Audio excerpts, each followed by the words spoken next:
আফগানিস্তানকে বলা হয় সাম্রাজ্যের কবরস্থান, কারণ এর সুউচ্চ খাড়া পাহাড়কে ডিঙিয়ে দখল করা প্রায় অসম্ভব। যদি কেহ আসেও, তবে এখানকার লৌহ মানবরা তাদেরকে মেরে তাড়িয়ে দেয় খুব সহজেই।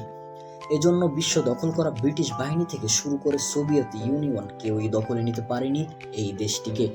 সর্বশেষ চ্যালেঞ্জ নিয়ে এখানে আসে এক বিংশ শতাব্দীর সুপার পাওয়ার মার্কিন যুক্তরাষ্ট্র।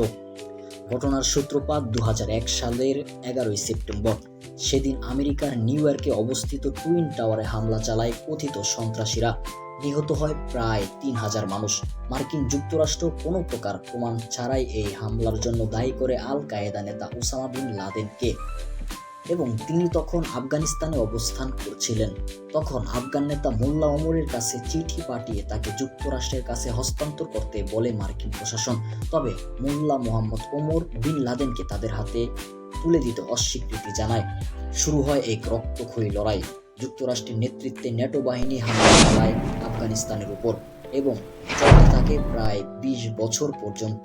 এই যুদ্ধে ন্যাটো বাহিনী ধ্বংস করে আফগানিস্তানের হাজার হাজার মসজিদ, মাদ্রাসা ও হত্যা করে প্রায় ৩ লক্ষ মানুষকে। তখন দেশ জুড়ে শুরু হয় তীব্র ক্ষোভ। মানুষ দলে দলে অংশ নেয় তালেবানের দলে। শুরু হয় নতুন করে প্রতিরোধ আন্দোলন। তখন পদে পদে মার খেতে থাকে ন্যাটো সেনারা। শেষ পর্যন্ত তারা লড়াই চালিয়ে যাওয়ার সাহস পর্যন্ত হারিয়ে ফেলে। বাধ্য হয়ে মার্কিন নেতৃত্বে ন্যাটো পক্ষ দোহায় একটি শান্তি চুক্তি করে তালেবানের সাথে। এর মধ্য দিয়েই সূচনা হয় বিশ্ব পরাশক্তির এক লজ্জাজনক পরাজয়। ১৫ই আগস্ট ২০২১ সকাল থেকেই কাবুলের আকাশে উড়ছে মার্কিন হেলিকপ্টার। কারণ তালেবানরা শহরের চারদিক ঘিরে রেখেছে। যে কোনো মুহূর্তেই তারা ঢুকে যাবে শহরে। তাই তড়িঘড়ি করেই জানটা নিয়ে পালাতে পারলেই সার্থক। এভাবে যে একদিন আফগানিস্তান থেকে লেজ গুটিয়ে পালাতে হবে, তা হয়তো খোদ যুক্তরাষ্ট্র নিজেই জানত না। ভূরাজনীতির ছন্দপতনের খাতায় ১৫ই আগস্ট লেখা থাকবে স্বর্ণাক্ষরে।